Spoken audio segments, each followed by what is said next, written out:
तो एक बार फिर से स्वागत है हमारे चैनल में। और आप लोगों के लिए आज हम लोग लेके आए हैं कि number system for CBSE board class 11 या फिर किसी को भी ज़रूरत हुआ तो एक नंबर सिस्टम का पूरा इंसाइक्लोपीडिया हम लोग यूज करेंगे। तो हमारा चैप्टर है नंबर सिस्टम। तो नंबर सिस्टम के लिए पहले आपको समझना होगा कि नंबर सिस्टम क्या क्या है।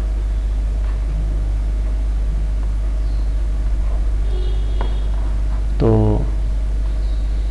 नंबर सिस्टम में हमारा पहला जो नंबर सिस्टम होता है वो होता है बाइनरी नंबर सिस्टम। तो बाइनरी नंबर सिस्टम में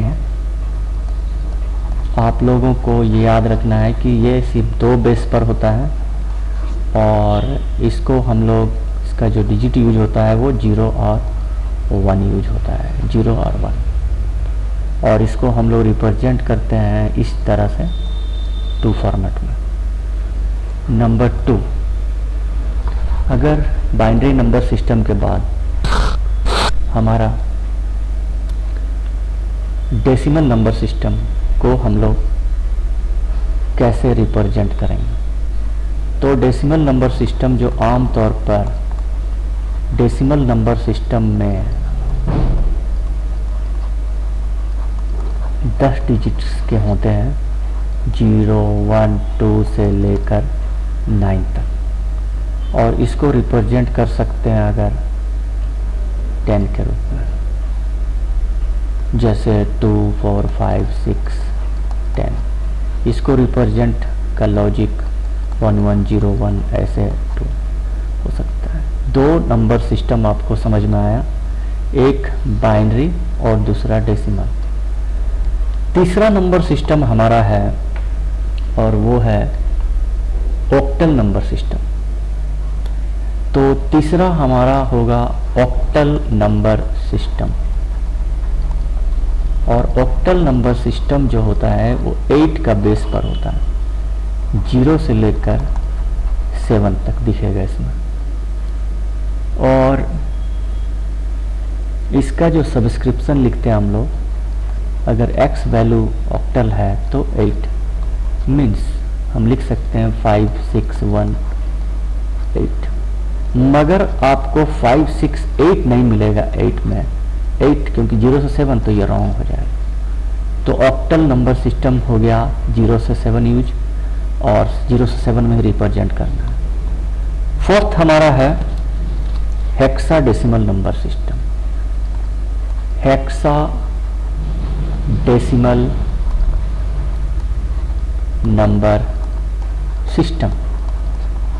तो कंप्यूटर के लिए हेक्सा नंबर सिस्टम में आमतौर पर कुल 16 का बेस होता है। कितना का बेस होता है? 16। और इसको लिखते हैं हम लोग x पर 16। यूज कौन होता है? 0 से लेकर 9 तक यूज होगा और a से लेकर तुम्हारा f तक यूज होगा। तो 0 से 9 10 हो गया, a b c d e f तुम्हारा 6 हो गया, तो इधर 10 और इधर प्लस 6, तो कुल 16 रिप्रेजेंटेशन है। और ये आपको इस रूप में दिख सकता है कि a 1 0 और ये 16 के रूप में हो सकता है। a को यहाँ पर हम लोग 10 मानते हैं, b को हम लोग 11, c को 12, d को 13, e को 14, a b c d e और f को 15। उधर 10 है, 0 से 9 10 और यहाँ से आपका हो गया। तो चूँकि 0 भी है तो 0 से 15 गिनती होगा, 16 टोटल रहेंगे। तो ये आप लोगों को ये समझ में आना चाहिए कि हेक्साडेसिमल नंबर सिस्टम क्या है। तो इसमें बहुत सारा एग्जाम्पल है। A74 को हम लोग 16 डिजिट में कर सकते। तो अब तक हम लोग समझे कि नंबर सिस्टम जो है वो बाइनरी है जिसमें 0, 1 रिप्रेजेंट होता है, डेसिमल नंबर सिस्टम जिसमें 0 से 9 रिप्रेजेंट होता है, 10 डिजिट का ऑक्टल नंबर सिस्टम जो 8 का होता है, 0 से 7 डिजिट यूज हो सकते हैं। हेक्साडेसिमल नंबर सिस्टम में आपका कुल 16 होता है, जिसमें 0 से 9 और A से F, और सबका A का वैल्यूएशन होता है 10, B का 11, C का 12, D का 13, E का 14, F का 15। तो ये हमारा पहला लॉजिक क्लियर हो गया।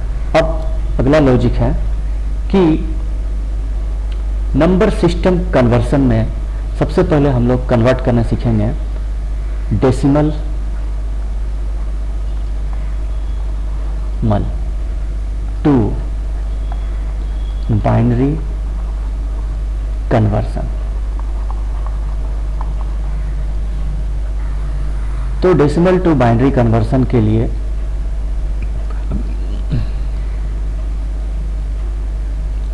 हम लोग को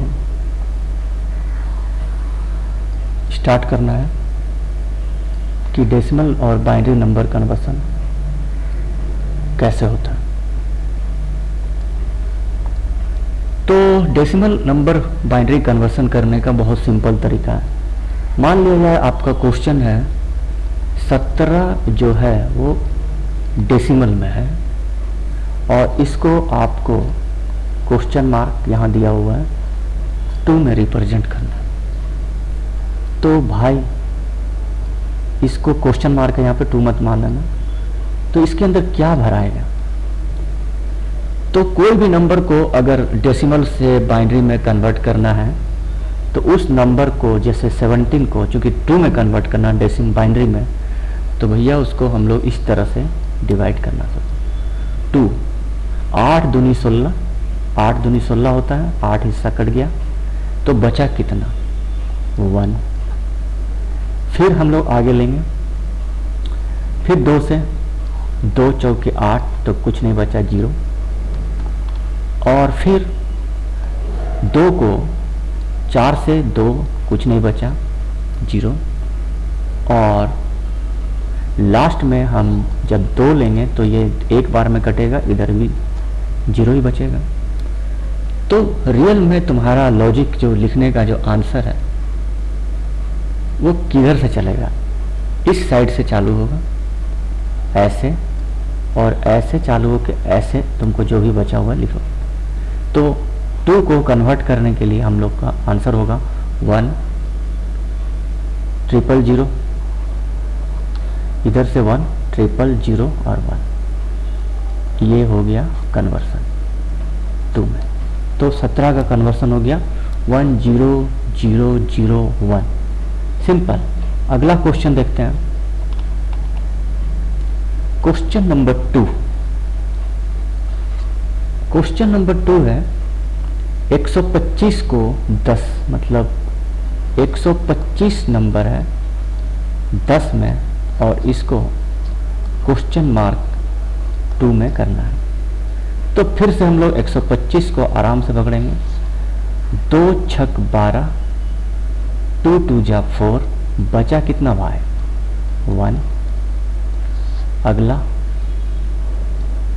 2 2 3 सा 6, 2 1 जा 2 0, फिर 2 15 दूनी 30, 1 बचा, फिर 2 सते 14, और बचा कितना? 1। और इस तरह से फिर आगे 2 तिया 6, बचा कितना? 1, और 2 की 2, और बचा कितना? 1। अब इसका आंसर हमारा बन गया है। ये होगा, इधर से चलेंगे 1 1 1, 1 2 3 4 5 1, और 5 1 1 2 3 4 5 1, और देन 0 देन 1, और ये 2 में लिखा जाएगा आंसर। तो आपको ये अच्छी तरह से समझ में आ गया होगा कि किस तरह से ये काम करता है, कि हम लोग बाइनरी को डेसिमल में आराम से कन्वर्ट कर सकते हैं किसी भी नंबर को। ओके, 2 लॉजिक क्लियर है। तीसरा लॉजिक में हम लोग आ रहे हैं। तो एक में 2 लॉजिक क्लियर हुआ। अब सेकंड लॉजिक है कि decimal to octal conversion. Decimal to octal conversion. तो इसके लिए हमारे पास क्या logic, decimal to octal conversion का मतलब है कि वैल्यू 127 है और इसको हम लोग को 10 में रिप्रेजेंट किए और इसका हम लोग का क्या होना चाहिए 8 में। तो इस क्वेश्चन को बहुत इजी आप सॉल्व कर सकते हैं। अब ये 127 चूंकि ऑक्टल में कन्वर्ट होगा इसलिए इसको 8 से डिवाइड करना, 8 की 8, 4 बचा, 8 छक 48, कुछ नहीं बचेगा इधर। ओके,